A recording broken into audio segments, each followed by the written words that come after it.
pelo convite, pela oportunidade de estar aqui com vocês.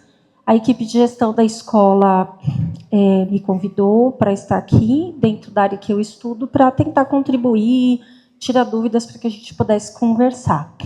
Eu sou diretora de escola, sou profissional da rede, estou na educação há 23 anos.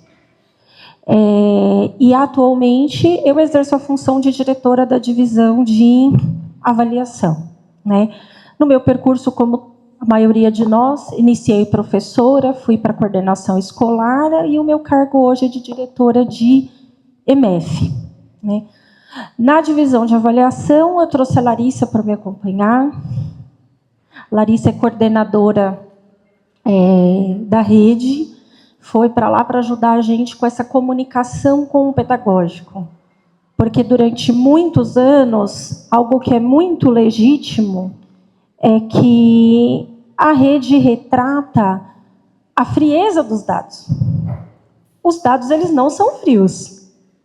Frios são as formas com as quais lidamos com ele, né? Por trás de todo dado que sintetiza alguma coisa, tem muita informação e tem pessoas por trás. Então, como que a gente traz essas pessoas? Como que a gente humaniza esses dados? Não dá para humanizar o dado só por via de documento e planilha. Não tem como. A gente precisa ir compondo equipe com profissionais da rede que se apropriam disso e conseguem ir nos espaços, dialogar, desenvolver processos de formação e trazer essa interpretação, essa tradução, essa ressignificação dos dados. Então, Larissa está ali para colaborar nos processos formativos.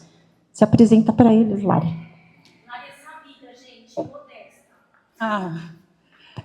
Meu nome é Larissa, eu sou coordenadora pedagógica, eu acessei na Campo Limpo, atualmente eu sou da Dre Santo Amaro.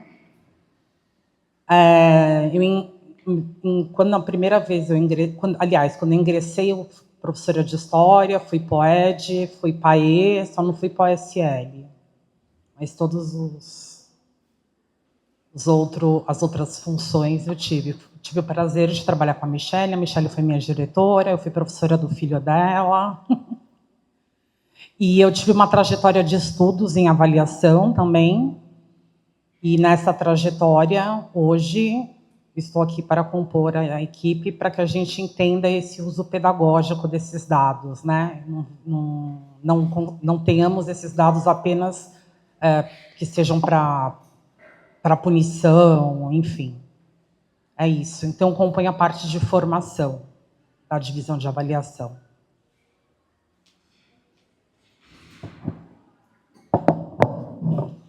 Bom, então vamos lá. Nós demos o nome para a nossa conversa de desigualdade educacional, um olhar para as aprendizagens. E nós trouxemos alguns pontos que são da rede como um todo e alguns pontos que são específicos da EMEF Francisco Rebolo, para que a gente consiga ir dialogando com as realidades. E trouxemos um primeiro momento, um momento introdutório para a gente alinhar algumas coisas em relação às avaliações externas. Porque os dados que nós vamos usar, eles vêm dessas avaliações e eles vêm dos questionários de contexto que vocês aplicaram para os estudantes, né? O questionário que foi aplicado, ele tem resposta só do questionário de tabulação quantitativas e tem informações que podem ser cruzadas, que podem ser lidas articuladamente, que nos dá diferentes interpretações. Então, a gente trouxe dois momentos. Um para a gente fazer um alinhamento geral e um para a gente trazer dados da própria escola, do questionário de contexto de familiares e estudantes daqui da unidade educacional.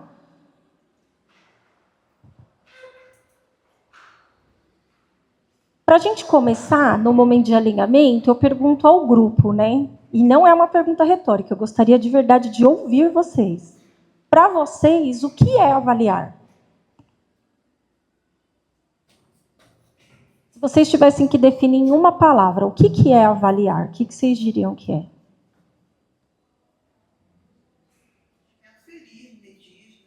Aferir, medir. Eu acho que diagnosticar, investigar. Investigar, diagnosticar. Orientar, que mais? Direcionar. Direcionar. Mais alguém? Constatar, que mais? Tem muitas possibilidades e elas são bem diversas. Mas tem uma palavrinha em específico que até agora ninguém disse. Dar valor. Juízo de valor, que mais? Conhecer o aluno. Para que a gente faz tudo isso? Para intervir? Só para intervir? Vamos lá. Tem uma palavra que ela é pesada quando a gente pensa no ponto de vista de significado, mas do ponto de vista técnico, ela é a que mais se aproxima com avaliar, que é julgar. Nossa, Michele, julgar, essa palavra é pesada, né? Ninguém quer ser julgado. Mas o julgar é o que leva a gente a refletir para tomar uma decisão. Certo? Vou dar exemplos. Quem aqui já cuidou de uma criança pequena? Pode ser como pai, mãe, como tio, tia, todo mundo. Criança está moadinha, não está muito bem, você põe a mão e eu acho que está meio quentinho. O que a gente faz? Pega o termômetro, tira a temperatura. 38,5. 38,5 é a medida. Temperatura. Isso é bom ou é ruim? 38,5 é ruim? Já começou a subir ali a... Por que é ruim? Quem diz que é ruim está dizendo que é ruim por quê? Porque o aumento da temperatura, o que a gente conhece é que ele está relacionado a algum processo que não está muito bom, que está fazendo a temperatura ser elevada. É um critério para a gente acionar um sinal de alerta, não é? Muito bem. O que a gente faz com a criança? Dá banho. Dependendo da situação, medica quando já tem uma orientação. Senão a gente corre para o pronto-socorro, não é assim? O médico, ao examinar, ele vai usar, por exemplo, a medida da temperatura como um elemento. Mas ele vai juntar com outras informações para dar um diagnóstico, não vai? Quando ele dá o diagnóstico, ele está fazendo um julgamento do quadro clínico. Ele está dizendo, esse conjunto de características, que ele pode se apoiar em exames laboratoriais também ou não, só clínicos, ele vai usar esse conjunto de informações para fazer um julgamento e dar um diagnóstico. E a partir do diagnóstico, ele encaminha um tratamento. Só que sem ter o diagnóstico, sem ter o julgamento, ele encaminha alguma coisa? Não para na medida. Certo? O mesmo por um crescimento de uma criança. Criança pequena, a gente leva, coloca lá, tira a medida. E tem tanto de altura. Nas rotinas ali, nas consultas periódicas, vai construindo um gráfico, não é? Olha para a média da população, está muito baixo, não está desenvolvendo. Vamos verificar se é uma questão hormonal, o que está acontecendo? E é nesse conjunto de investigações que vai dar um diagnóstico. É baixa produção hormonal, tem que entrar com hormônio, não é, ou é alguma disfunção. Para quê? Com esse julgamento, com esse diagnóstico, adotar a melhor medida. Se a gente só fizer a medida, a gente não está julgando. Se a gente não faz o julgamento, a gente não toma uma decisão. A gente não faz a intervenção. Então, a avaliação, ela é um processo que a gente precisa das informações que vão apoiar um diagnóstico, um julgamento, para a partir desse julgamento nós tomarmos decisões daquilo que nós vamos fazer. Só que em vez de ser, no caso do médico, com a saúde, é com a aprendizagem. Com as crianças muito pequenas, tem alguém aqui que trabalha ou trabalhou na educação infantil? Sim. Isso também acontece. Por exemplo, uma criança pequena que está demorando para se comunicar. ou que ela não consegue ir aumentando a quantidade do seu vocabulário. Isso não chama a atenção do professor que está na educação infantil? Poxa, será que tem alguma questão aqui de um atraso de desenvolvimento ou não? O nosso cognitivo, ele também tem padrões de desempenho. Ele também tem parâmetros. E também é possível reunir informações para medir esses parâmetros para fazer diagnósticos de aprendizagem. E a gente poder dizer, está no que é esperado para a faixa etária, para o tipo de desenvolvimento, ou está abaixo. O porquê está abaixo, como está abaixo, que razões levaram a isso, vai depender de uma série de fatores, que é o que a gente vai explorar aqui com vocês. Mas sem essas informações, eu não chego num diagnóstico, eu não chego em uma avaliação, em um posicionamento. Então, a gente pode dizer, conceituando a avaliação, que a avaliação ela é sinônimo de julgamento. E que esse julgamento, essa posição, é baseado em medidas, em escalas, em critérios e juízos. Então, ó, a medida da temperatura apoia o julgamento. Ah, por que você está me dizendo que isso não é bom para a criança e vai levar ela para o pronto-socorro? Porque a temperatura dela está alta. Mas a medida não é o diagnóstico. A medida é uma informação que vai apoiar a minha decisão. Na aprendizagem é a mesma coisa.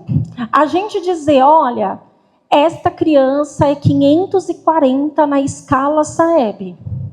Esta criança é 745. Isso é uma medida.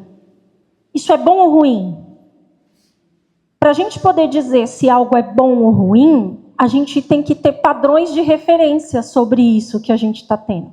Se a gente não tem uma referência, um padrão de referência, eu não consigo dizer se aquilo que eu medi é bom ou é ruim.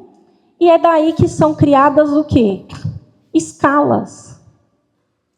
Escalas. Então, por exemplo, os resultados da prova São Paulo são divulgados em uma escala. A gente vai ver a escala aqui. Essa escala, se eu não ponho um padrão de referência, eu só estou dando um valor, uma medida. Ó, na escala, o estudante está neste ponto. Isso é bom ou ruim? Não sei, eu não sei qual é o padrão de referência para aquela faixa etária, para aquele ano escolar, para aquele componente curricular. Então, as escalas, os critérios e os juízos ajudam a apoiar esse julgamento.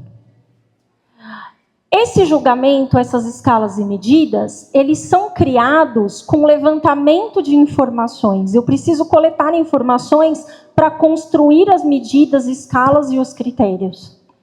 Isso não pode ser coletado de qualquer forma. Tem que ter uma metodologia, tem que ter um rigor. Eu tenho que saber que informação eu quero e para que eu vou utilizar essa informação que eu estou coletando. Então, para isso, a gente tem técnicas, instrumentos e procedimentos. Então, eu quero saber fatores que possam impactar na aprendizagem dos estudantes, que é o que a gente vai trazer aqui. Da onde vêm essas informações? Do questionário de contexto. Vocês receberam o PDF do questionário de contexto de vocês tratado? Não? Ele está disponível desde fevereiro, eu trouxe hoje. Vou mostrar para vocês. Então, no questionário de contexto, aquele questionário que os alunos respondem, que fica um tempo respondendo, não é aleatório. Aquelas perguntas, para cada uma delas tem uma intencionalidade.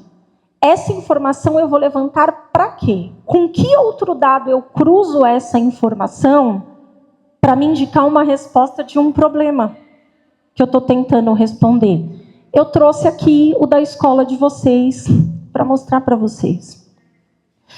E quando eu tenho esse levantamento de informações, que tem critérios, escalas, medidas, e tudo foi feito direitinho, bonitinho, supondo que teve todo o rigor, todo o cuidado, eu uso essas informações para decisões, para encaminhamentos.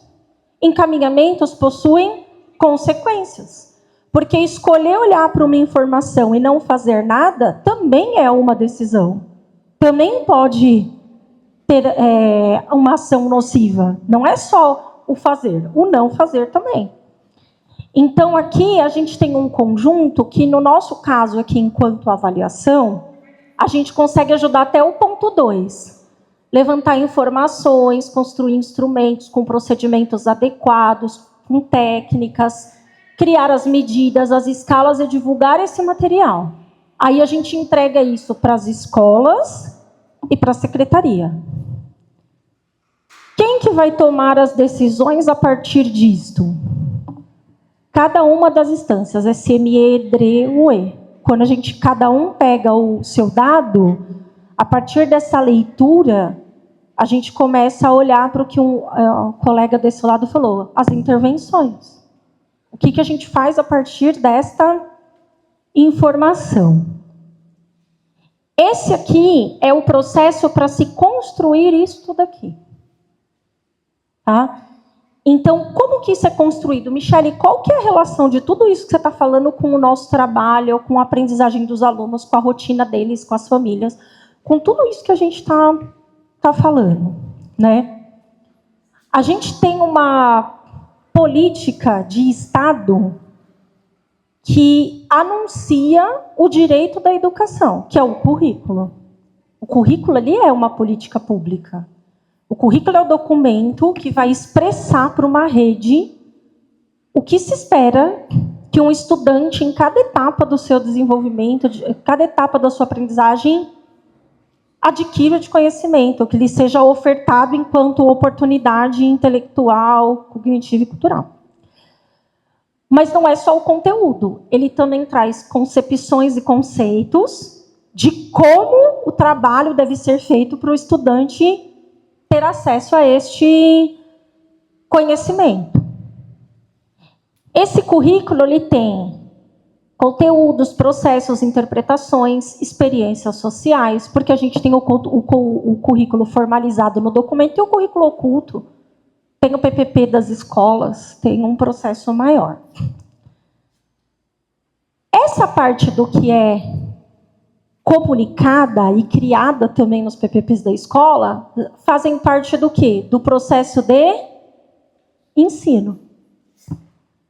É aqui que o professor vai buscar as informações para o que eu vou ensinar, como eu vou ensinar, em que etapa eu vou ensinar o quê. Só que a gente precisa saber se essa política está sendo acessibilizada, está chegando e o estudante está se apropriando disso. Né? Por quê? Porque se a gente não acompanha, aonde a gente tem que pôr luz, energia, investimento? Não sei. Ou pode ser que em cada lugar é um pedacinho diferente do currículo que está sendo garantido, e não o currículo como um todo. Porque existem as diferenças. E elas não são anuladas. Mas vocês concordam que, embora a gente tenha diferenças e especificidades, tem coisas que tem que ser garantido para todo mundo? Por exemplo, aprender a ler. Garantir que o estudante se aproprie do sistema alfabético. Eu posso ter práticas diferentes, jeitos diferentes de ensinar, foco em conteúdos culturais e sociais em cada escola diferente, mas é negociável que até o final do segundo ano as crianças vão ter que aprender a ler? Esse é o básico que é comum a todos. Então, todas essas práticas que estão anunciadas nos currículos, nas políticas e nos PPPs, que vão ser objeto do ensino, elas são válidas, mas tem uma parte comum a todos que ninguém deve ficar de fora. Precisa ser garantido para todo mundo. Eu não gosto muito da palavra mínimo, mas seria o mínimo abaixo do qual ninguém deve estar. Seria aquele nível de conhecimento mínimo que é assim, não dá para sair da escola sem esse mínimo. E isso eu acho que a gente está pacificado. Dá para avaliar tudo o que se faz na escola por uma avaliação externa? Não. Ela tem limitações. Ela tem limitações. Tudo que é em larga escala e para muita gente vai ter restrição. Vai ter restrição pelo método, pelo formato, vai ter restrição pela quantidade de pessoas, pelo tempo, pelo recurso, vai ter restrição. Então, é feita uma escolha desse tudo do currículo, o que vai ser avaliado pela avaliação externa. Quer dizer que se não é avaliado pela avaliação externa, não importa? Deixa de ser importante? De forma alguma. Quer dizer que talvez é algo específico da unidade, então é essa unidade que vai ter que olhar para isso, porque é do seu projeto pontual, do seu contexto com a sua comunidade. Pode ser algo que é importante, mas não é o mínimo que todo mundo tem que ter, é algo que está além. Então, alguns podem até não chegar neste ponto, porque é algo que está para além do que era esperado. Então, a avaliação externa, ela não vai se preocupar com a nota de rodapé, com a especificidade, com esse além. Ela vai estabelecer o que ela quer que seja comum e deveria ter sido garantido para todos, para ela medir abaixo do qual ninguém deveria estar. Vou dar um exemplo. Para que isso aconteça, ela tem que comunicar o que é que ela está chamando de objeto da avaliação. Para isso tem o documento das matrizes. Então, as matrizes das provas, elas informam de tudo que está no currículo, o que é que vai ser objeto dessa prova uma vez por ano. Vai estar tudo? Não, não vai estar tudo. Língua portuguesa. Língua portuguesa vai avaliar leitura. Ponto. Vai avaliar leitura. O aluno sabe ler? Que nível de leitura ele está? Então, quando a gente abrir a matriz, vai ter lá procedimentos de leitura. Se ele sabe fazer aqueles procedimentos. E vai estar descrevendo, olha, neste ano a gente espera que o estudante seja capaz de diferenciar fato de opinião. Vai estar lá, vai ter um descritor dizendo exatamente o que se espera para aquela etapa. O que não está ali não vai cair na prova. Quer dizer que não é importante? De forma alguma. Exemplo, oralidade. Desenvolver oralidade é importante? Só porque não cai oralidade na avaliação externa, a gente para de ensinar oralidade? Só que como eu avalio oralidade? Dá para avaliar oralidade no papel? Para avaliar oralidade, eu tenho que interagir, observar. Eu tenho que ver esta pessoa se comunicando. Então, isso vai estar na avaliação interna. Em quem na convivência está vendo esta oralidade acontecer. Se a gente fosse inventar de avaliar a oralidade numa avaliação de 500 mil de estudantes, a gente ia começar a aplicar no quinto ano e entregar o resultado no nono. Porque oralidade você tem que ter uma banca, tem que ter pelo menos 3, porque se tiver discordância, um desempata. Ou a pessoa vem para fazer uma apresentação oral, ou ela manda um vídeo, ela grava.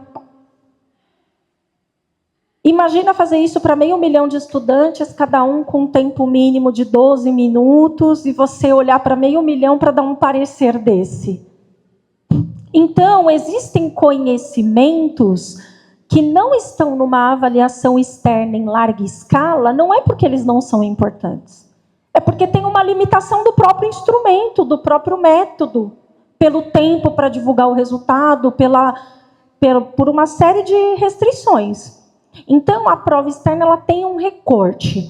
Língua portuguesa é leitura. Se o aluno lê e o quanto ele está se apropriando dessas estratégias, desses procedimentos de leitura, para que ele leia bem. Porque é considerado no português que o mínimo é os estudantes saberem ler. Não vai se apegar a regras, a classes literárias. Não vai se apegar a isso. O importante é ele ler. Se ele lê, ele entende o que ele está lendo. Se ele tiver que localizar uma informação no texto, ele vai conseguir. Se ele tiver que relacionar um texto com o outro, uma informação com a outra, ele consegue. Esse é o propósito da prova de língua portuguesa.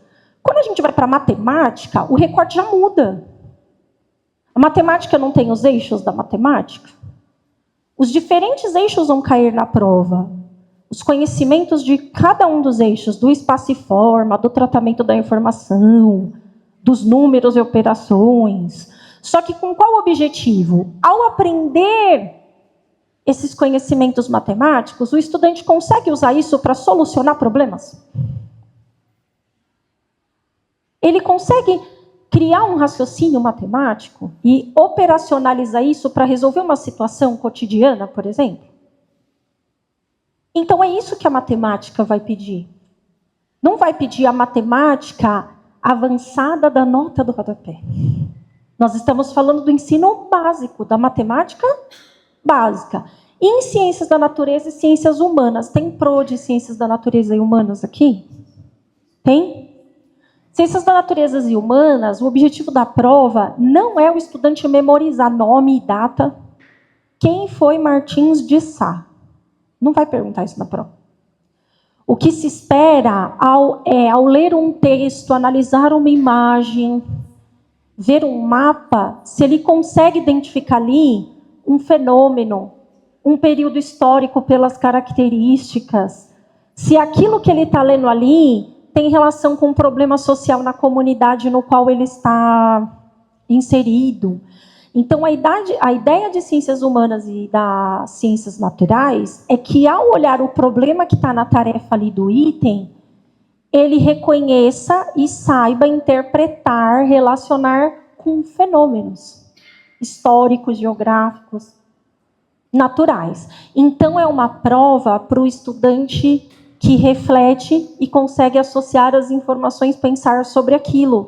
Não é uma prova de memorização ou que vai perguntar recuperação de memória de informação, de nomes. Não é esse o foco.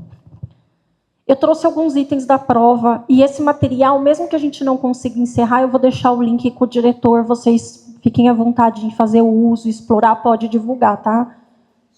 A gente montou com bastante carinho para vocês. Tudo bem até aqui? Dessa matriz aqui, vem um trabalho que é elaborar os itens. Por que a gente chama de item e não chama de questão? Questão, geralmente, é a pergunta com o ponto de interrogação. Nem tudo que cai na prova é uma pergunta. São tarefas. São desafios. Pode ser que venha na forma de pergunta? Pode, mas pode ser que venha na forma para completar uma ideia, uma lacuna, relacionar coisas. Então, a gente não usa questão, porque questão geralmente é um tipo de item. Que nem tem tipos textuais, tem tipos de item. E cada tipo de item oferece uma tarefa num nível de complexidade de fazer diferente. Os itens da prova São Paulo são produzidos por professores da prefeitura, desde que ela foi criada. A prova São Paulo não contrata empresa para fazer a prova. A gente tem um grupo de colegas. Eu fui elaboradora da prova de ciências lá atrás, mais de 10 anos atrás. Ainda não tinha nem a DIPED, era a antiga DOT-P.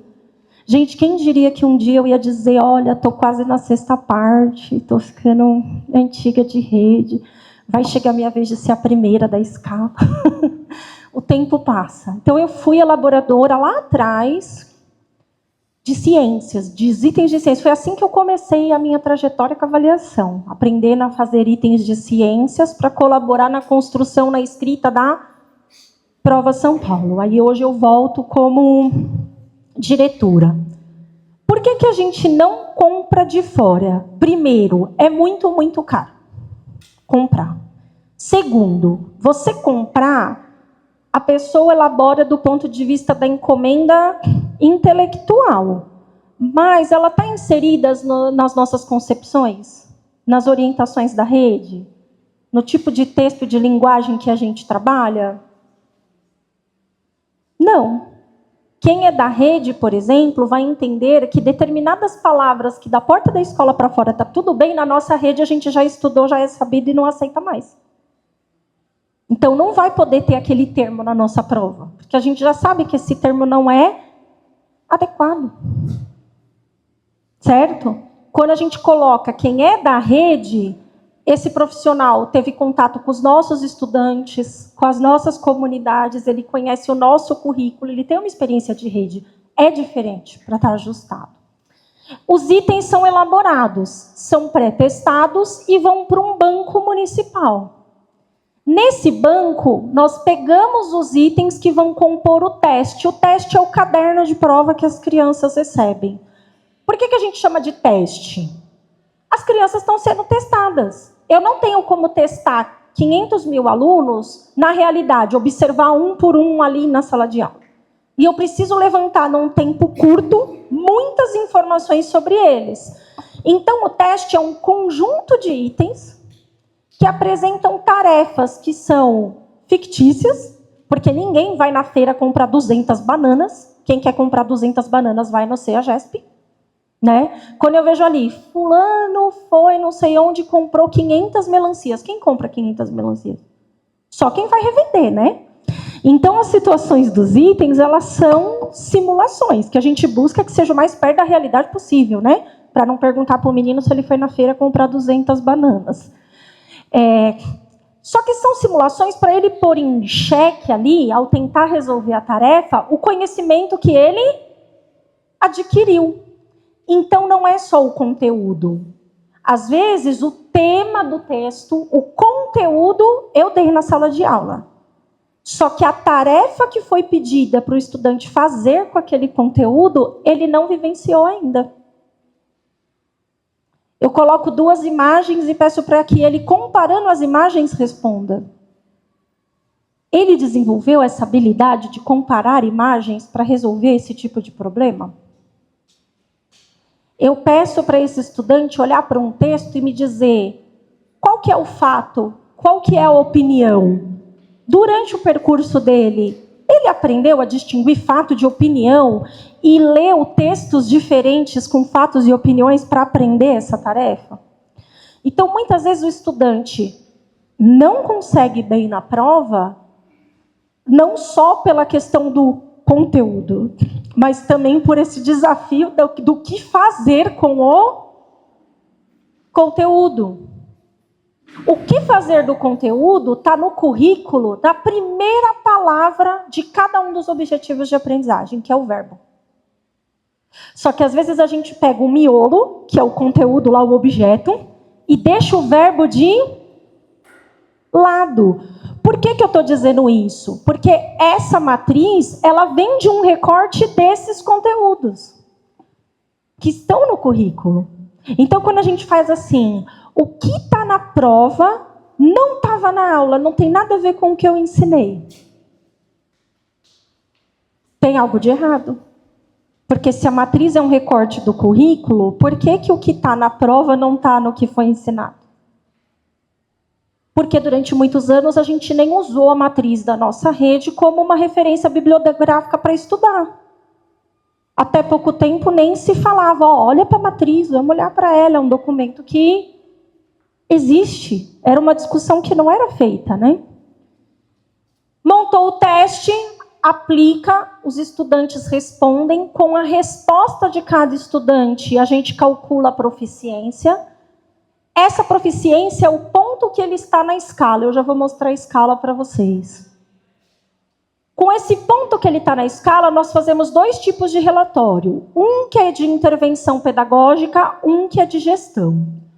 O de intervenção pedagógica é o que chega para vocês de resultado. Qual é o resultado do meu aluno?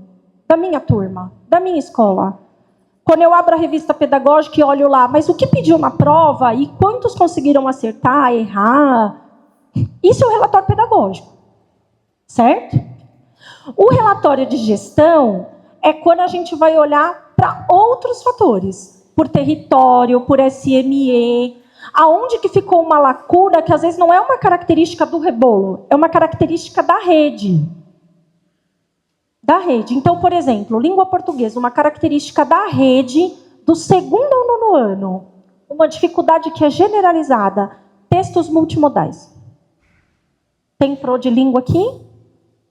Tem. Pro que não é de língua, mas gosta de trabalhar, por exemplo, com charges e tirinhas. Todo mundo. É onde as crianças mais erram. Por quê? Ela não vai conseguir interpretar e compreender só usando a imagem ou só usando o texto. Precisa ter relação entre o texto e a imagem. Às vezes parece legal, parece assim, ai que bonitinho, só que é onde eles têm mais dificuldade.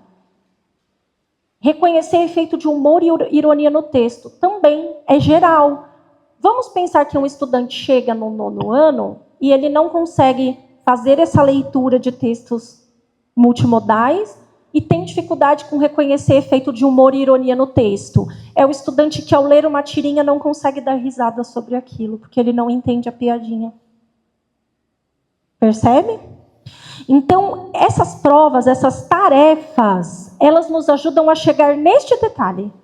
Então, por exemplo, os estudantes da nossa rede em matemática têm dificuldade com a construção do pensamento algébrico.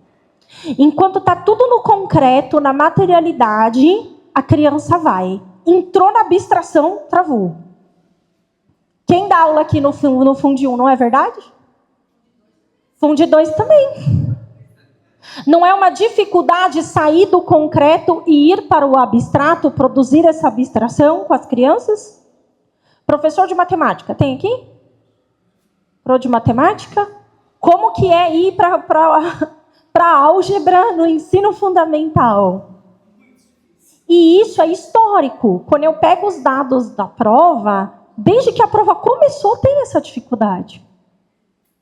Mas aí eu pergunto, se a gente tem essa informação, uma coisa é o professor saber do aluno dele para intervenção na sala de aula. Lembra que eu falei do relatório para a ordem pedagógica? Agora vamos pensar no nível aqui, de gestão. Se eu estou vendo que não é uma dificuldade isolada daquela turma, daquele aluno, é algo de rede, eu preciso ofertar algo sobre isso. Isso está me dando uma demanda formativa, uma demanda de material, de recurso de suporte para o professor. Então, o dado vira um elemento para a gente pensar na intervenção no âmbito da gestão. Nós temos cursos voltados à construção do pensamento algébrico? Há quanto tempo tem ou não tem? Não tem. Isso é o tipo de coisa que eu levo para o pessoal do pedagógico. Gente, vamos conversar? Os dados da prova estão me mostrando isso. A gente precisa focar nesses pontos aqui para ajudar os professores. Percebe? Agora, sou eu que tenho o poder de fazer isso entrar na pauta? Eu mostro.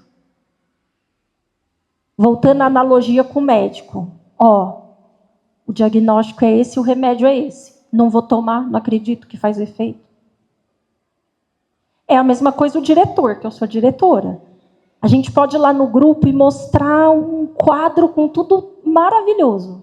Se o grupo não acreditar na informação que a gente está levando, o grupo vai trabalhar com aquilo? Então, a gente precisa conversar mais, para entender mais e melhor, para criar consensos naquilo que a gente vai investir energia e tempo juntos. Senão, o resultado não vai mudar. Tudo bem? Vou avançar aqui. Disso que eu mostrei para vocês, o currículo, o ensino e as matrizes de avaliação faz parte da ação pedagógica. O banco de itens, os pré-testes, as provas, o cálculo de proficiência faz parte da medida. Eu estou medindo. E a proficiência com os relatórios, aqui eu entro no julgamento e na avaliação. Porque aí, vamos lá, as crianças não desenvolvem o raciocínio algébrico, o pensamento algébrico. Tá tudo bem isso? Tá tudo bem?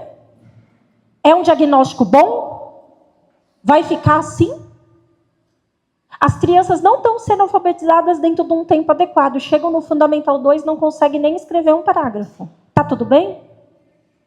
Percebe? Quando a gente entra nessa etapa aqui, com a proficiência e os relatórios, aí a gente começa a julgar. Esses dados são bons, são ruins, são úteis, não são, para que eu vou usar isso? Tudo bem? Então vamos avançar. Aqui são conceitos para aproveitar melhor o nosso tempo. Algumas coisas eu trouxe de texto para fundamentar, mas eu vou pular. Leandro, por favor, qual o tempo que a gente tem? Tá, porque eu não quero deixar de entrar nos dados da unidade. Então, vamos lá. Então, vamos passar. Aqui eu expliquei, a gente tem uma matriz que ela é um recorte do currículo e que vai expressar aquilo que é mais relevante. Por que eu deixo os textos? Porque eu vou embora. E o diretor falou assim, eu queria compartilhar com quem não está aqui. Se eu só pôr telas com pontos, na hora que ele tiver que reproduzir, dá para lembrar de tudo que eu estou falando, no detalhe? E aí a gente não consegue passar. Então eu deixo os textos para servir de apoio, tá bom? Mas aqui eu vou pulando. Aqui são os links das nossas matrizes, para depois quem quiser consultar, quem ainda não trabalhou com elas, conhecer. E aqui é a estrutura de um objetivo de aprendizagem ou de um descritor de avaliação. Se vocês pegarem qualquer currículo ou a matriz de avaliação, cada um deles vai começar com um verbo, com um conteúdo, um objeto do conhecimento e um contexto. Por quê? Eu não quero só o conteúdo. A gente já superou a etapa que o currículo era uma lista de conteúdos para o menino memorizar e a gente contar a história do conteúdo para ele. A gente quer que ele use esse conteúdo e reflita e tome ações sobre eles. Quem que vai determinar que ação é essa? O verbo. É o verbo que faz com que o currículo deixe de ser só uma lista de conteúdos e ganhe reflexões. Só que são possíveis, às vezes, várias reflexões, várias formas de usar esse conteúdo. O verbo está dizendo, essa aqui tem que ser para todo mundo. As outras, se você quiser ampliar, tudo bem. Mas essa daqui, todos os alunos precisarão aprender. E aqui a gente tem uma listinha com exemplos de descritores. Ó, localizar informação explícita em textos. Esse vai ter do 2º ao 9º ano. O que vai mudar de um para o outro? Oi? Também, mas o texto base. Quando eu estou falando dos anos iniciais, o texto vai ser uma parlenda,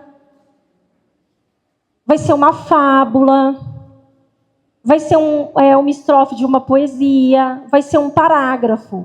Quando eu vou para o 9º ano, é um artigo de opinião, é um artigo de divulgação científica. No 6º ano pode ser um texto jornalístico, uma crônica. Veja, a habilidade é a mesma, localizar uma informação no texto. Só que se eu mudo o suporte, que é o gênero, a profundidade do gênero não muda a dificuldade? Muda a dificuldade. Por que eu estou explicando isso? Porque tem gente que às vezes me pergunta assim, a mesma coisa, tá tudo, em todos os anos é tudo igual, caiu a mesma coisa na prova? É a mesma tarefa, mas a dificuldade, a forma que vai ser pedida é adequada a cada ano do ciclo. Então, localizar um número na representação fracionária da reta numérica. Está escrito assim lá na matriz. Um professor de matemática, quando lê isso aqui, ele já sabe como vai ser perguntado na prova. Não sabe? Ele já sabe que vai ter uma reta numérica na prova e que a representação vai estar na forma fracionária e que o aluno vai ter que localizar um ponto ali, uma informação ali. Eu preciso divulgar a pergunta da prova? A matriz já está dizendo o que vai cair na prova. Vou dar um exemplo, ficar mais prático. Localizar rimas em poemas. Eu preciso te dar qual é a pergunta que vai cair na prova? Quando eu falo localizar rima em poema, o professor já sabe que vai ser dado um poema que tem rimas e que a tarefa, a pergunta, vai pedir que o aluno identifique aonde está a rima. Importa qual é o poema que vai ser usado? O que importa é que ele sabe, na estrutura do poema, identificar onde está a rima. Se ele aprendeu isso, ele vai acertar a tarefa na prova. Perceberam? Então, conhecer como lê o descritor, seja do currículo, da OAD, seja na matriz de avaliação, ajuda muito na hora de eu planejar como eu vou fazer com esse estudante. Item de avaliação. O item tem essa estrutura aqui. Nem todos vão ter texto base, alguns vão direto para o comando, mas tem essa estrutura. Ele precisa responder a uma tarefa, lembra? Coletar uma informação útil. Eu quero saber se o aluno aprendeu a fazer potência. Vou pedir a ajuda da Pro de Matemática e de todos vocês. Vamos montar um item juntos. Se eu quero saber se o aluno sabe calcular potência, eu vou dar uma potência para ele calcular. Pergunto, quanto é 3 ao quadrado? Por que é 9? 3 vezes 3 é 9. Vamos colocar isso na linguagem matemática? Ele tem uma base e ele tem um expoente. E para calcular, ele sabe que a base será multiplicada por ela mesma, o número de vezes indicados no... Tudo bem? E ele acertou, é 9. E se ele errou, mas o erro tem que representar um raciocínio possível? Que tipo de erro o aluno poderia responder que é errado, mas é um raciocínio que eles fazem? Por que 6? Porque ele multiplicou direto, ele não fez essa... Olha, o pessoal aqui está afiado na matemática. Tudo bem? Então, essa seria a nossa primeira alternativa. Primeira alternativa errada, certo? Me dá mais uma errada, com justificativa. Por que 5? Porque ele somou. Me dá mais uma errada. Por que 1? Me dá mais uma para ficar com 5 alternativas. E aí? Por que 4? Tem que ser plausível. Tem que ter justificativa técnica. Por que 8, Pro? Ele inverteu, ele multiplicou 2 por ele mesmo 3 vezes. Vocês percebem que quando vai para a quinta alternativa errada já fica mais difícil? Já dificulta, não dificulta? Isso faz um banco para não divulgar essa questão tão difícil.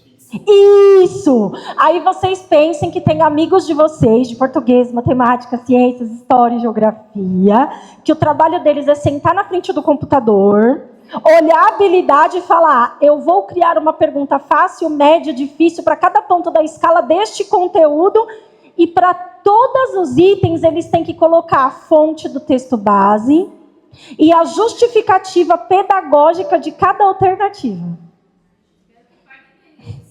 É uma jornada de quem vai para DRE. É a J40. Mas é um desafio intelectual, não é? Então, a gente tem que valorizar esse grupo, gente. Porque, eles soam lá. A gente pegou um ponto da matemática bem simples. É um exemplo bem simples. Quando a gente vai pegando tarefas mais complexas e conteúdos mais complexos, criar essas alternativas e justificativas fica mais difícil, aumenta o desafio. Vamos pensar o uso pedagógico disso. O aluno que respondeu 9, ele já sabe. Fechou, perfeito. O aluno que respondeu 8, ele já entendeu que multiplica pelo tanto de vezes que está ali representado, só que ele inverteu base com... A minha intervenção é pequenininha, é eu mostrar isso para ele. O aluno que multiplicou direto, que deu 6, não, que deu 2, que deu 6, ele já entendeu que tem uma relação de multiplicação, mas ele não sabe que multiplicação é essa, mas ele já sabe que é multiplicação. O que somou, subtraiu, não sabe nada, ele é o tão distante, ele é o tão distante. Ele é o abaixo do básico do abaixo do básico. Percebam que para cada alternativa eu consigo dizer a hipótese do raciocínio da criança. Percebem? Quando o aluno sai feliz da prova e foi mal, é porque quando ele estava respondendo, ele achou a hipótese dele na alternativa. Ele sai achando que fez tudo certo, porque o nível das hipóteses dele estava representado ali. Aí a prova não frustra a criança. Frustra depois, na hora que ela sabe o resultado. Mas na hora da prova não dói, porque eu achei o que eu estava pensando ali. Michele, quando vocês têm que elaborar e não consegue chegar nos raciocínios do aluno, aí a gente tem que ir para a escola, tem que chegar... Agora que eu estou vindo aqui, já vou pedir, que eu sou pidona, Leandro. Você abriu a porta, agora... De vez em quando, deixa eu vir aqui com a minha equipe, porque dependendo do que a gente quer pôr na prova, quem ajuda a gente a construir são crianças de verdade. Eu não sei o que as crianças pensariam sobre isso. Então eu tenho que ir lá, fazer uma rodinha, uma aula com elas, dar para elas fazerem. Aí elas vão me contar, por que você pensou assim? Porque tem que ser hipóteses reais. Não pode ter nenhuma das alternativas, pegadinha, fugir do assunto e por qualquer coisa. Não pode. Porque a criança, ao olhar para as alternativas, tem que encontrar hipóteses plausíveis. Vocês sabiam disso? Não é legal? Só que é mó difícil. Tem dia que depois do almoço eu olho para a cara dos professores, eles estão com uma cara tipo assim, vou bugar. Aí a gente tem que dar uma pausa, respirar, traz um bolo. Vamos pôr uma reunião de equipe aqui no meio porque é difícil, é um trabalho intelectual muito, muito denso. Tudo bem até aqui? Vou mostrar só um exemplo de item, tem mais, mas aí eu pulo para a gente, por conta do tempo, tá? Ó, isso é um item da prova. Ai, Michele, o que é isso? Isso é o gráfico do item, tá? Ó, esse item aqui é do 3º ano de matemática. É um item que está tudo bem, não tem problema pedagógico nele, não deu erro na prova. 46 mil crianças responderam. Dessas 46 mil, só 62% conseguiram acertar. 38% errou. O que é esses números aqui? Grupo 1, 2, 3, 4, 5. Grupo 1, os estudantes que mais erram. Os que têm mais dificuldade. Grupo 5, o estudante que vai melhor, que mais acerta. Os que têm mais desenvolvimento ali do conhecimento. O que acontece no grupo 1? Todos os estudantes erram mais, tá vendo? Ó? Eles vão mais para as alternativas do que para o gabarito. Vocês repararam? Ó, eles foram mais para a alternativa C do que para D. Tá vendo?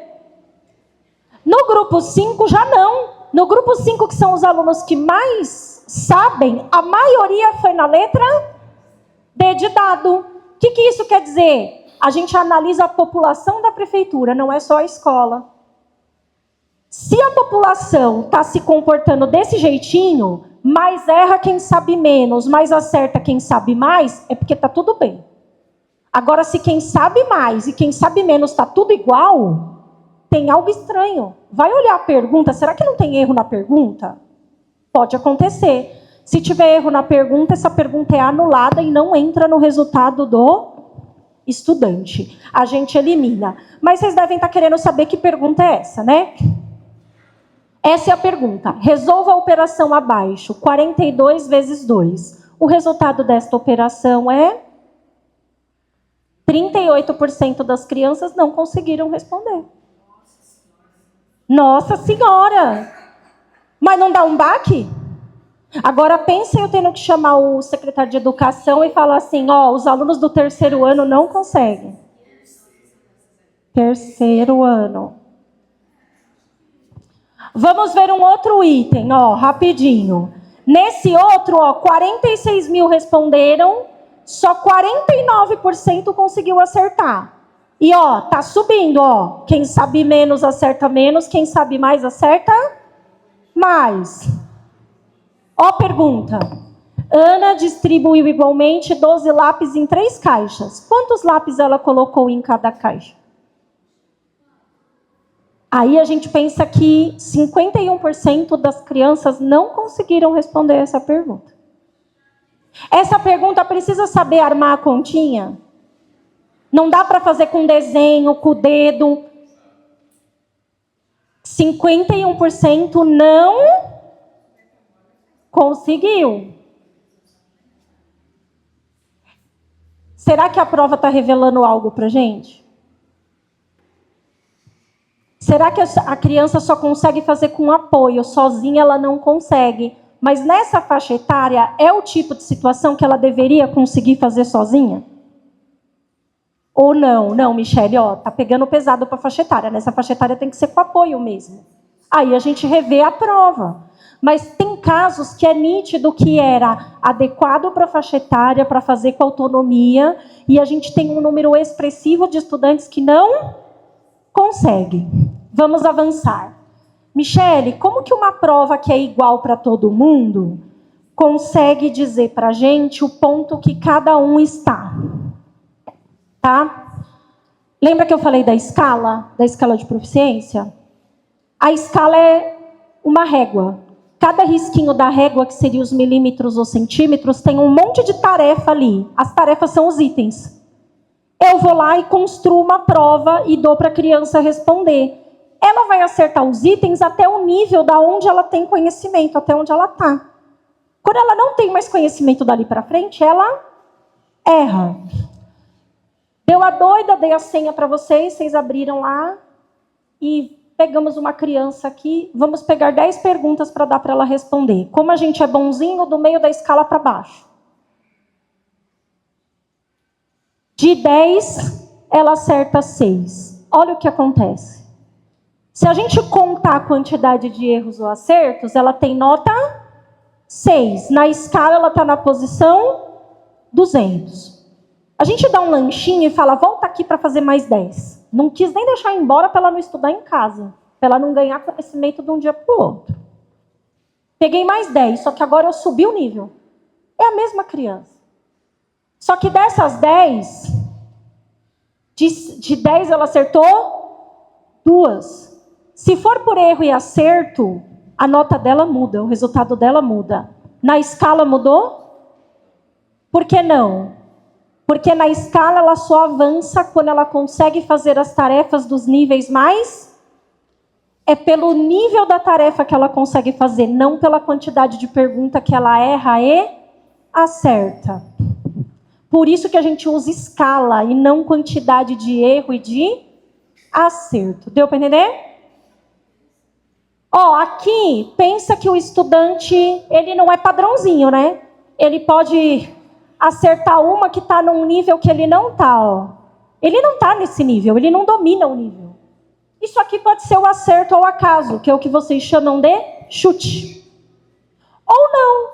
Pode ser que dentro daqueles conteúdos mais complexos, ele ainda não está no nível, mas teve alguma coisa que é do interesse dele. Então ele sabe de fato. Mas é algo isolado, não é um nível como um todo. E aqui um nível que nitidamente o estudante domina, mas tem 2 erros. Pode ter sido um descuido, marcou errado no gabarito, ou pode ser que, por exemplo, era de um período que pegou uma licença. Não estava bem, deu atestado. Eu não assisti essa aula pro, eu não lembro dessa pergunta. Essa eu errei, embora eu domine o nível. Tudo bem? Isso daqui é um exemplo de escala para vocês pensarem. Hoje está muito em alta a questão do criança alfabetizada, o 743 do INEP. Pensa a escala agora, em vez de ser uma régua, como um caminho que a criança tem que percorrer. E cada dormentezinho desse aqui é uma tarefa que ela precisa desenvolver, dominar, para conseguir dar um passinho para frente. Aí ela aprende, vai dominando e vai dando um passinho para frente. Então, estou fazendo uma analogia aqui para a gente pensar. A escala de proficiência é um percurso do mais fácil para o mais complexo, onde ele vai aumentando a sua capacidade cognitiva e conteúdo, complexidade do conteúdo. Quando a gente diz que a criança no compromisso nacional tem que estar no 743, é como se ela tivesse que estar nesse ponto aqui do caminho. Ó. Esse é o percurso do primeiro até o final do segundo ano. O mínimo que o MEC está pedindo é que ela esteja aqui. É muito? Ou seja, não é nem a metade do caminho. Porque a criança, para estar no 743, o que ela precisa? Ler textos simples, frases e palavras isoladas. Entender histórias em quadrinhos e textos breves. E conseguir produzir um bilhete, ou convite, ou receita, que pode ter erro ortográfico, mas eu tenho que entender a mensagem que a criança queria passar. Quem está aqui no ciclo de alfabetização? É um padrão alto de exigência? Não é. É o básico. 54% da nossa rede consegue, o restante não. Você vê que quando a gente traduz o número para o que o número é na aprendizagem, Dá um desconforto, dá um negócio assim, porque a gente está batendo no número e dizendo essa prova, esses números só servem para cobrança. Quando a gente traduz o que esse número quer dizer em termos de aprendizagem, dá um desespero. Como assim? Isso é simples. Às vezes a gente está querendo algo muito complexo e fazer algo uau. E aonde a gente está falhando e não está chegando para a criança é no pequeno, é no básico. Vamos andar. Aqui tem os dados de vocês, que vocês já receberam no começo do ano, na reunião de planejamento. Mas é para vocês verem que eu fui olhar para vocês, para entender aqui o contexto de vocês. Esse daqui são os questionários de vocês, dos estudantes, que está disponível desde o dia 8 de fevereiro. Fiquei triste quando eu soube que vocês ainda não estavam com isso em mãos. Por que a gente deu isso? Para ajudar no PPP.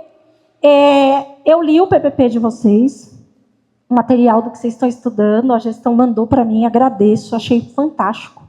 Assim, o cuidado que vocês tiveram de detalhar, de pesquisar, de fundamentar. Compartilhei com a Larissa, né? Eu e a Larissa ficamos conversando no WhatsApp.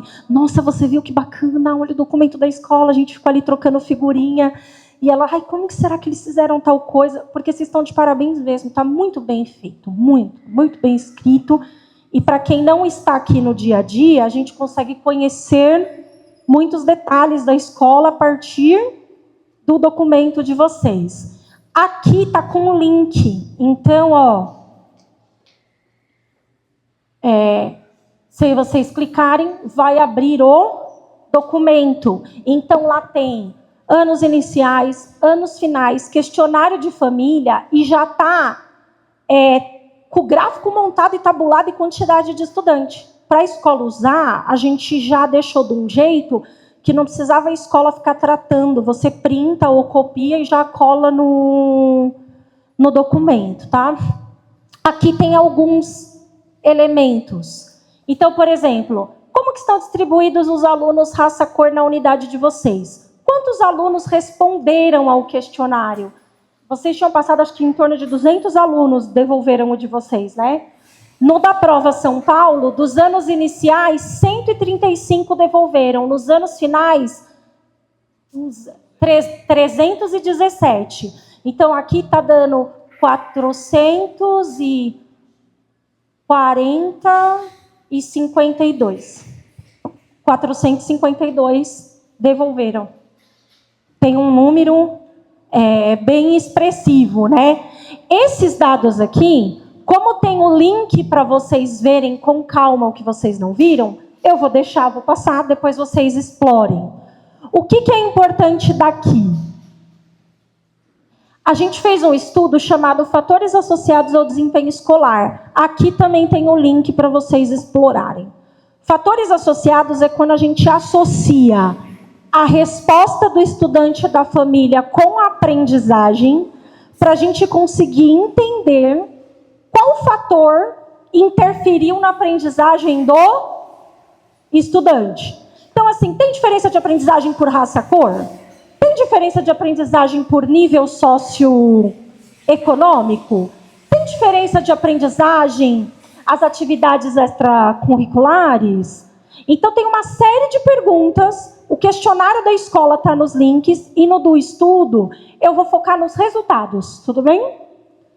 Então, os fatores associados, eles ajudam a gente a pensar nas desigualdades educacionais, que elas podem ser pela infraestrutura e acesso a recurso, desigualdade de renda, as diferenças de uma região para outra, e raciais e de gênero. Nós dividimos em grupos. Grupos, aí falando com a gestão e com os professores que vão estar aí na discussão. Do que a gente chamou em eixos de trabalho e grupo intraescolar e extraescolar. O intraescolar está na nossa mão. Não depende de coisas do muro da escola para fora. É a nossa decisão, está na nossa governabilidade. O extraescolar não. O extraescolar não é a escola que vai conseguir mudar, mas é uma informação relevante para a escola saber, para se organizar, para se planejar, ou até mesmo para poder cobrar o poder público. Isso aqui não está na minha mão resolver e impacta. Entende? Então, vamos lá ver esses resultados. Aqui são perguntas que os alunos responderam. Então, a frequência escolar quanto à quantidade de moradores na minha casa. A quantidade de morador numa residência interfere na aprendizagem da criança? Uma criança que mora com poucas pessoas, com muitas pessoas ou numa ocupação? Foi uma pergunta que tem da escola de vocês, naqueles gráficos em azul, e tem da rede. Aqui vocês vão ter dos dois grupos, da rede e da escola de vocês. Tá? Já está na tela.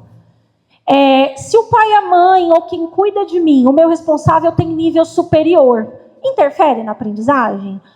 Da rede toda, 16% no Inter, 14% no autoral. Lá naqueles gráficos que eu passei do questionário de vocês, tem a quantidade de vocês, da comunidade de vocês. Quantos tem? Né? E aqui é o resultado em termos de pontuação de aprendizagem. Como que a gente faz esse cálculo? A gente tem que ter uma base aluno por aluno.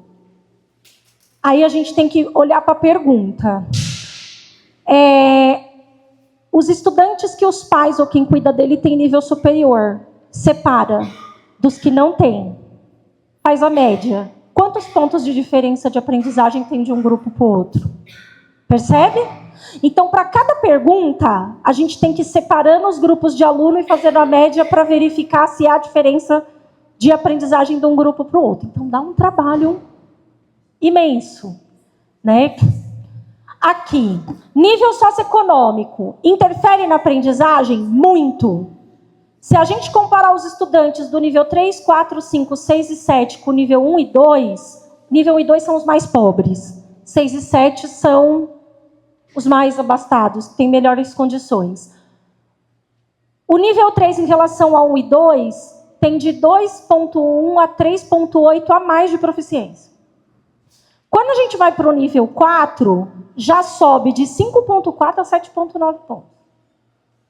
Quando a gente vai para o nível 5, já vai para 12 a 13 pontos. Quando a gente vai para o nível 6 e 7, já vai de 17,3 a 19,2 pontos.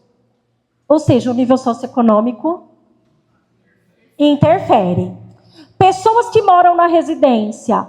Quanto mais pessoas na residência, menor o ganho de aprendizagem. Só que aqui vocês perceberam que foi para o negativo? Porque ele vai dizer que diminui pontos de proficiência. Só que essa pergunta ela não está isolada no questionário. Quando vocês forem ler o documento de vocês, ali está perguntando o tempo que você tem para estar junto, para conversar, para se dedicar a tarefas domésticas, várias coisas. Por que quanto mais gente, menor aprendizagem? Muitas vezes uma família de mulheres sozinhas, que cuida de muitos, e que sai muito cedo e volta muito tarde para garantir o alimento. Então, ela tem o tempo do acompanhamento? Diminui a aprendizagem. Agora, se eu só tenho uma família menor e tenho mais tempo disponível para estar com essa família, aumenta o meu tempo do acompanhamento. Então, na hora de ler o relatório lá, o PDF, vocês vão poder fazer essas relações para entender. O texto lá está detalhando. Pai e mãe com curso superior. Se tem, aumenta. Se não tem, diminui. Aqui, atividades laborais e domésticas. Essa pergunta é se os estudantes ajudam em casa. E essa daqui é se os estudantes trabalham fora de casa. Tem o gráfico de SMA e o de vocês. Resultado. Se os estudantes ajudam em casa até 2 horas por dia, eles ganham aprendizagem, E no ciclo autoral ganham de 10 a 12 pontos. Por quê? Vocês vão ler lá na pergunta de vocês. Se ele ajuda a arrumar a própria cama, se ele ajuda a cuidar da organização, se ele tem atividades domésticas que dão para ele colaboração e pertencimento. Não é atividade doméstica para assumir o lugar de um adulto. Entende? Os estudantes que têm alguma responsabilidade no ciclo familiar têm uma maior aprendizagem. Ele está aprendendo responsabilidade, ele está aprendendo organização, ele está desenvolvendo compromisso. Se ele tem isso, é porque tem um adulto que ensinou isso para ele. De compromisso, organização, corresponsabilidade. Por isso que a aprendizagem aumenta. Então, essas relações vêm do questionário dos alunos.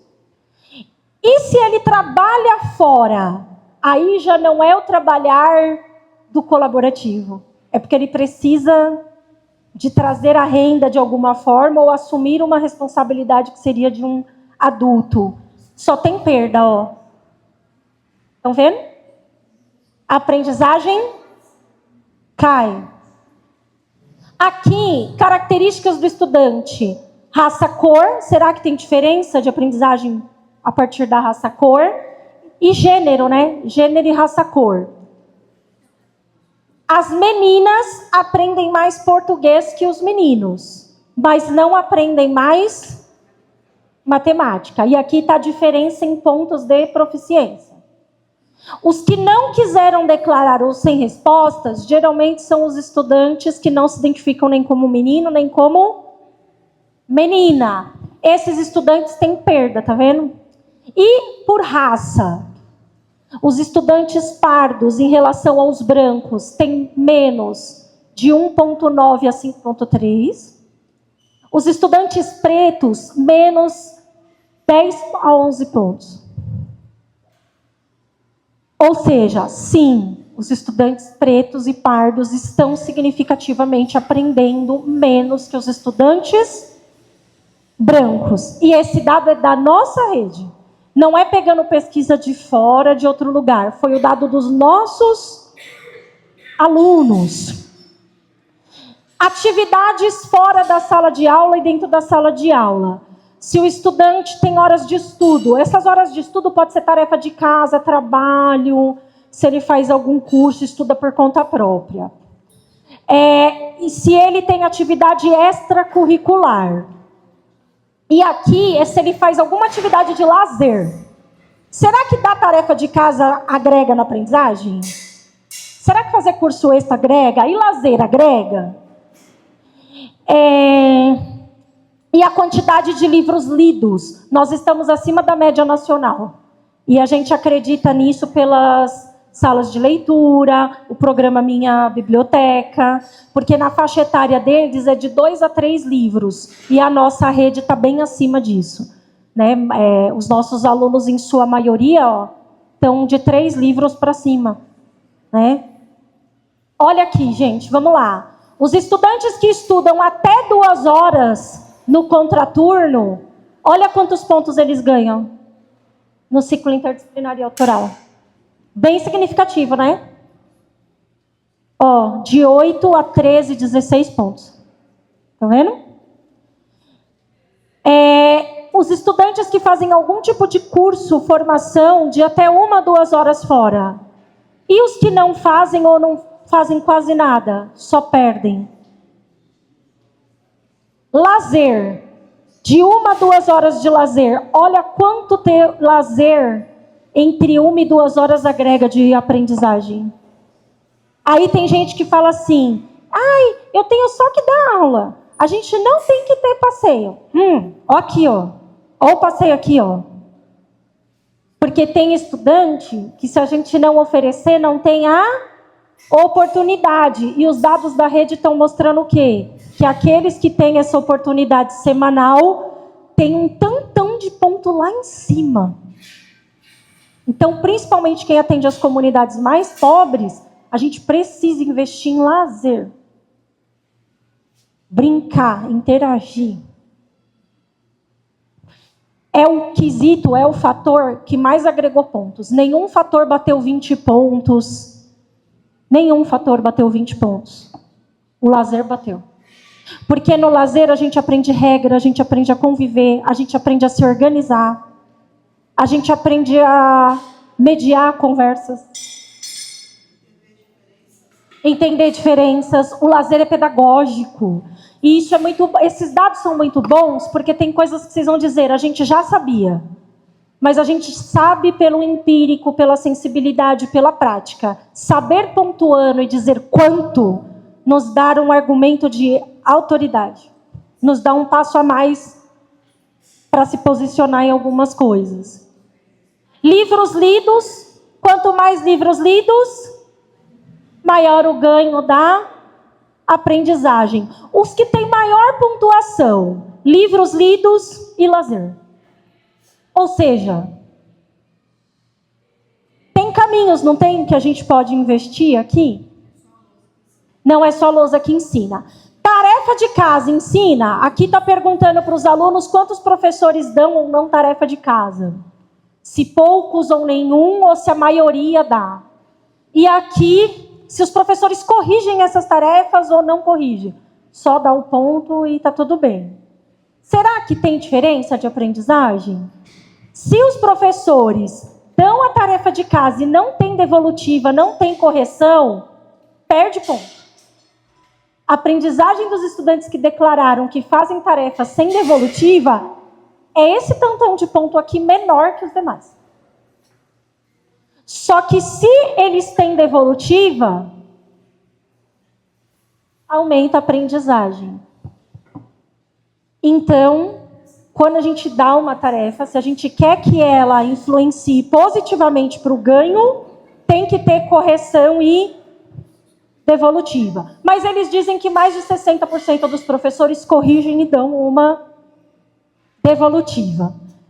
Todos esses pontos aqui, eles estão no relatório de vocês, dos PDFs que estão nos links, com o dado certinho da escola de vocês e dizendo quantos alunos participaram, respondeu, e que deu mais de quase 70% da escola, porque a gente teve uma devolutiva alta dos questionários. Foi mais que o dobro do questionário que vocês aplicaram. E nos arquivos de vocês, para cada pergunta do aluno quadro, já está montado o gráfico, está tudo bonitinho para copiar, para vocês não precisarem ter que tratar isso, para vocês já poderem utilizar. E nós montamos, só para a gente finalizar, um painel de análise de desigualdade educacional que, neste momento, ele só está mostrando por DRE. Depois de um seminário que vamos fazer, na quinta-feira agora, vai entrar por escola. É um painel onde a gente tem telas que vocês colocam o filtro aqui, e aqui vai entrar o nome da escola, e vocês vão conseguir, pondo nos filtros, ver a desigualdade da escola de vocês. Então, tem diferença de aprendizagem entre brancos e pretos? Vocês viram aqui, só que eu não vou conseguir em 600 escolas da rede. Mas se o link do painel chegar para a escola pode entrar e ver os seus dados. Então, há diferença entre estudantes, a média de SME, os estudantes brancos e amarelos e os pretos pardos indígenas? Há. Na SME, via de regra, o verdinho, que são os estudantes pretos pardos indígenas, estão abaixo em todos os anos em aprendizagem. Como que é na nossa escola? Eu vou conseguir entregar a partir do seminário, que é o dia de lançamento disso. Tá? Dá para ver, comparando de um ano para o outro, 24 e 25, para cada grupo racial. Dá para ver dividindo nos níveis de aprendizagem. Ó, aqui é o geral. Aqui são os estudantes brancos. Olha como que os estudantes que se declaram pretos aumentam o abaixo do básico e diminui o avançado e o adequado. Né? Então, assim, o seminário vai ser no dia 30, fica o convite para vocês mandarem 2 representantes da escola para estar com a gente. É um pouquinho longe, fora de mão, eu sei, mas foi o lugar que a gente conseguiu espaço, que vai nos receber no seu carrão. A vantagem é que é do lado do metrô, facilita ir de metrô.